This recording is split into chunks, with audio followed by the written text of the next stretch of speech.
Fala pessoal, eu sou o Pedro e hoje, sexta-feira, é dia de review. Hoje a proposta é um pouco diferente porque o livro que a gente vai falar aqui ele está em inglês e se chama Gospel Centered Youth Ministry, ou Ministério de Jovens Centrado no Evangelho. Esse é um livro editado pelo Cameron Cole e pelo John Nilsson. Eles fizeram um compêndio de vários capítulos aqui com vários pastores e líderes que têm trabalhado com jovens nos Estados Unidos. É um livro que tem aqui o selo do The Gospel Coalition, que é uma espécie de Liga da Justiça dos teólogos americanos, né? Algo bem confiável. E ele tem a proposta de ser um guia prático para líderes ou pastores que trabalham com o Ministério de Jovens. Então ele divide aqui o livro em 3 partes, começando pelos fundamentos, né, do Ministério de Jovens, depois algumas aplicações práticas e os frutos, onde ele vai tratar principalmente de evangelismo. Então o que a gente vai fazer é uma série com alguns vídeos sobre alguns capítulos que eu considero importantes aqui para o nosso contexto brasileiro de Ministério de Jovens. E então nós vamos ter alguns vídeos, não sei quantos, mas que você fique acompanhando essa série e com certeza vai ser muito boa para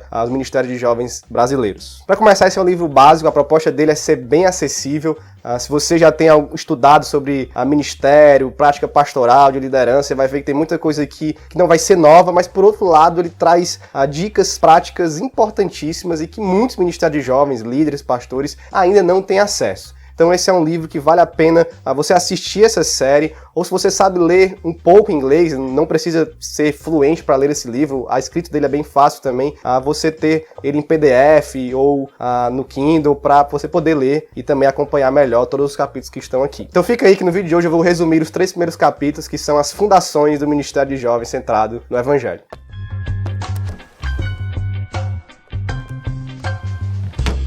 Então, a primeira parte desse livro fala sobre os fundamentos do Ministério de Jovens e o Cameron Cole é o próprio autor que escreve aqui o primeiro capítulo. Ele vai falar do fundamento básico, que é, claro, o Evangelho. Então, a doutrina do Evangelho, a verdade do Evangelho é a base para qualquer ministério de jovens. O que é que se ensina para os jovens? O que é que se prega para os jovens? O que é que se conversa entre os jovens? O Evangelho, né? Isso é óbvio, mas é muito importante da gente lembrar. Um conceito fundamental que vale o livro só por ele é a frase marcante de Cameron Cole aqui que diz que teologia define a nossa metodologia. É aquilo que a gente sabe do Evangelho, que a gente entende do Evangelho, a nossa doutrina, a nossa teologia, que vai definir quais serão as nossas ações, como é que nós fazemos, como é que nós não fazemos, como é que nós construímos o Ministério de Jovens. Então a gente tem visto muito no Brasil exatamente o contrário. Nós escolhemos uma metodologia, nós escolhemos um estilo, uma cara de ministério e queremos incorporar esse estilo para dentro da nossa teologia, quando na verdade nós deveríamos estar fazendo o contrário. Essa base parece óbvia, mas é importante levar para a prática, né? É a teologia, é o Evangelho, é a doutrina bíblica que define a nossa metodologia ou o que nós vamos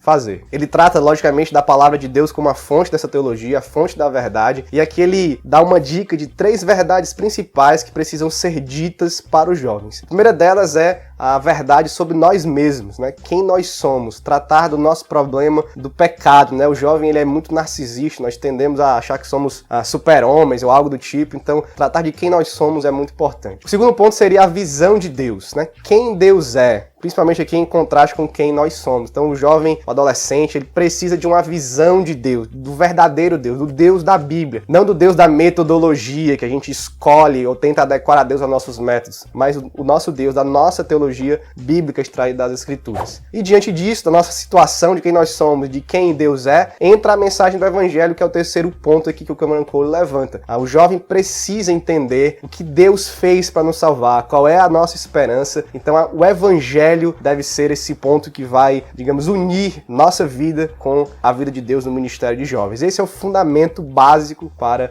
os ministérios que tratam com a juventude. Há um texto bíblico que fala muito dessa questão da teologia e da metodologia, que é o texto de 1 Coríntios, a partir do versículo 22. Pois, enquanto os judeus pedem sinais e os gregos buscam sabedoria, nós pregamos Cristo crucificado, que é o motivo de escândalo para os judeus e absurdo para os gentios. Mas para o que foram chamados, tanto judeus como grego, Cristo é o poder de Deus e sabedoria de Deus. Então, aqui, Paulo não está muito preocupado com o que as outras pessoas estão buscando, pensando, ou fazer um tipo de pesquisa de mercado, o que vai agradar os jovens. Ele está preocupado em ensinar ensinar a teologia que é a sabedoria e o poder de Deus, a teologia bíblica, a sã doutrina cristã.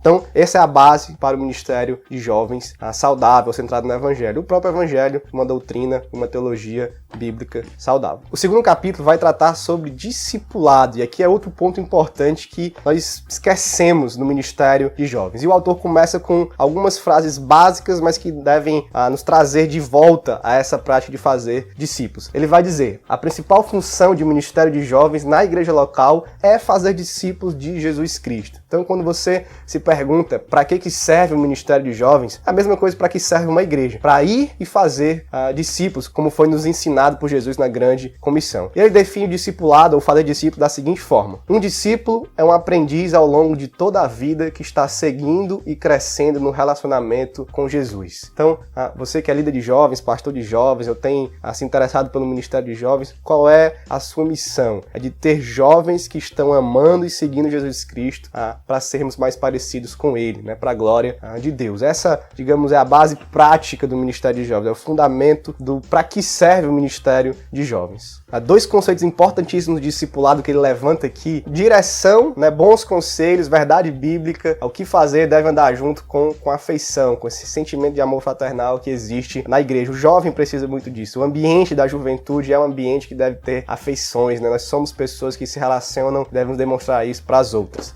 Ele conclui dizendo três coisas importantes que precisam estar no discipulado, três, digamos, mensagens para a vida de quem está discipulando e para a vida do discipulado, que é amar Jesus, amar o próximo e amar missões. Ele dá um foco aqui missionário muito importante para o discipulado. No terceiro capítulo, como o terceiro fundamento do ministério, o autor vai falar sobre a pregação expositiva e o impacto da pregação expositiva. É um capítulo resumido, mas bem prático, que tem muitas dicas interessantes sobre como ensinar ou pregar expositivamente, a diferença que isso faz na nossa juventude. O autor vai definir algumas características de pregação expositiva. O importante é que a gente notar que pregação expositiva não é um método unificado, como se fosse uma coisa só, onde todo pregador precisa pregar igual, né? Cada pregador tem o seu estilo, e a pregação expositiva é mais uma filosofia de como se deve pregar. Então a gente não deve esperar que cada pregador pregue da mesma forma, ou que nós precisemos seguir a mesma estrutura de sermão, os mesmos pontos, o mesmo tipo de pregação, mas sim algumas características comuns da pregação expositiva. Como, por exemplo, escolher um texto central, para que a gente possa expor esse texto naquilo que ele realmente está dizendo, e a gente pode usar outros textos bíblicos para reforçar o nosso ponto aqui no texto, mas usar um texto que seja central e que dali nós tiremos a nossa verdade. Isso envolve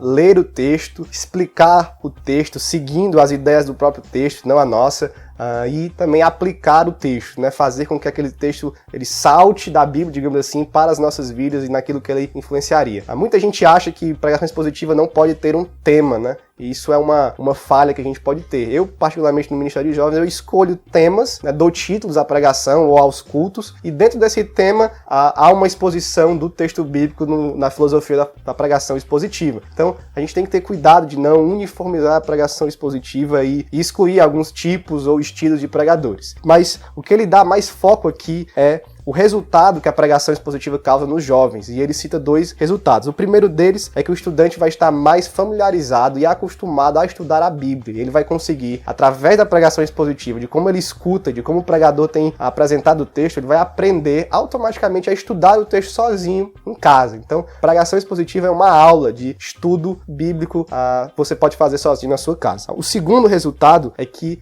o jovem ele vai ele vai aprender a ter uma visão mais bíblica, uma cosmovisão mais bíblica, né? Ele vai aprender a ler a realidade através da Bíblia, porque ele está vendo o texto sendo exposto e aplicado à realidade dele. E por final ele encerra com algumas dicas práticas, e aqui eu vou ler algumas delas, né? Ele dá um passo a passo, você não precisa seguir esse passo a passo, você pode desenvolver o seu próprio passo a passo, ou pegar de outros autores que você acha melhor, mas aqui ele dá algumas dicas, né? Se familiarize primeiro com o texto, interprete você mesmo a passagem, e somente depois interprete com a ajuda de comentaristas e outros materiais.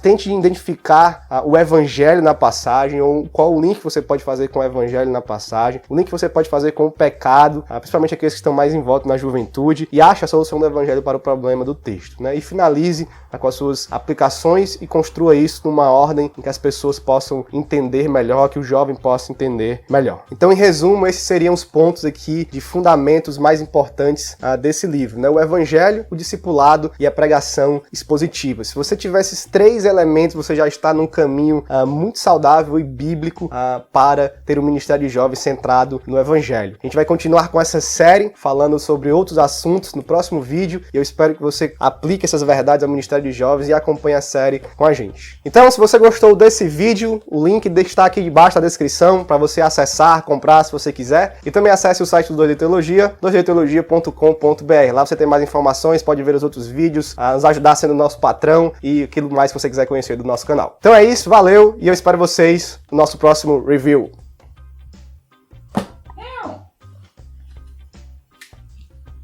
Eu estou derretendo o carro.